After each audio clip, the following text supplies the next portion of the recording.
আসসালামু আলাইকুম। আমি মিজান। আজকে ছোট্ট একটা বিষয় আপনাদের সাথে শেয়ার করব। আমরা ২ জন কোথাও যখন বেড়াইতে যাই বা ঘুরতে যাই, কোনো একটা জায়গা দেখতে যাই, তখন আমরা বেশিরভাগ এই জিনিসটা খেয়াল করি যে, আমরা কোথাও যাচ্ছি বা সেখানে যেয়ে কোনো একটা দৃশ্য দেখতেছি বা কোনো একটা বিষয় নিয়ে আলোচনা করতেছি।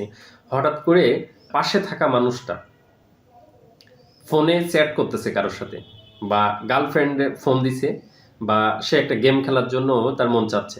এখন সে ওইটা নিয়েই সময় পার করতেছে। এখন পাশে যে বসে থাকে তারা কিন্তু খুবই সময়টা বিরক্ত লাগে। কারণ যে ফোনে সময় দিচ্ছে তার সময়টা কিন্তু ঠিকই পার হয়ে যাচ্ছে। আর যে পাশে বসে আছে বা তার সাথে যে ছিল তার সময়টা এত বিরক্ত যায় সে হয়তো কিছু বলতে পারে না।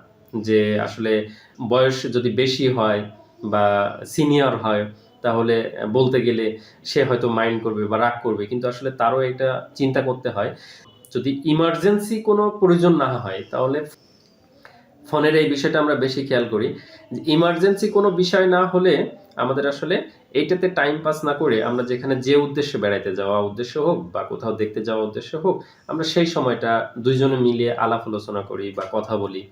তাহলে আমাদের ২ জনের সময়টা ভালো কাটবে। তা না হলে যখন আপনি ফোনে ব্যস্ত থাকতেছেন বা অন্য কাজে ব্যস্ত থাকতেছেন, তখন দেখা যায় যে পাশে যে আছে, সাথে যে আছে, সে খুবই বিরক্তকর সময় পার করতেছে এবং খুবই তার কাছে বিষয়টা খুবই খারাপ লাগতেছে।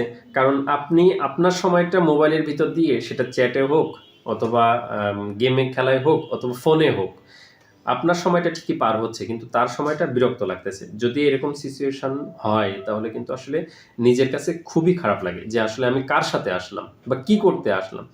এইজন্য যদি ইমার্জেন্সি কোনো প্রয়োজন না হয়, অর্থাৎ না আমার এটা না হইলে হবে না, সেক্ষেত্রে আমরা হয়তো সেটা খুব অল্প সময়ের ভিতরে কাজটা মিটাইতে পারি। সেটা ফোনের কাজ হোক বা আদার্স হচ্ছে চ্যাটের কাজ হোক বা যেভাবে হোক আমরা সময়টা খুব দ্রুত মিটাইতে পারি।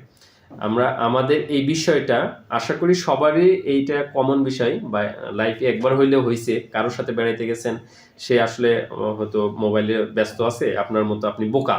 একেবারে একা, একা লাগে এই সময়টা। পার করছেন। আমার মনে হয় যে সবার সাথে এই বিষয়টা মিল থাকবে এবং আমরা এটা খেয়াল রাখবো যখন আমরা বিশেষ করে ২ জন কোথাও বেড়াইতে যাই, বিশেষ করে ২ জন যখন বেড়াইতে যাই, তখন আরেকজনের যেন বিরক্তির কারণ না হয়। আমরা যে উদ্দেশ্যে গেছি বা বেড়াইতে যাওয়ার উদ্দেশ্য, দেখতে যাওয়ার উদ্দেশ্য, আমরা সেটাই উপভোগ করি। সময়টা সেভাবেই অতিবাহিত করি। আজকে এই পর্যন্ত। কথা হবে আগামী দিন ছোট্ট কোনো একটা বিষয় নিয়ে। ততক্ষণ ভালো থাকবেন। আসসালামু আলাইকুম ওয়া রাহমাতুল্লাহি ওয়া বারাকাতুহু।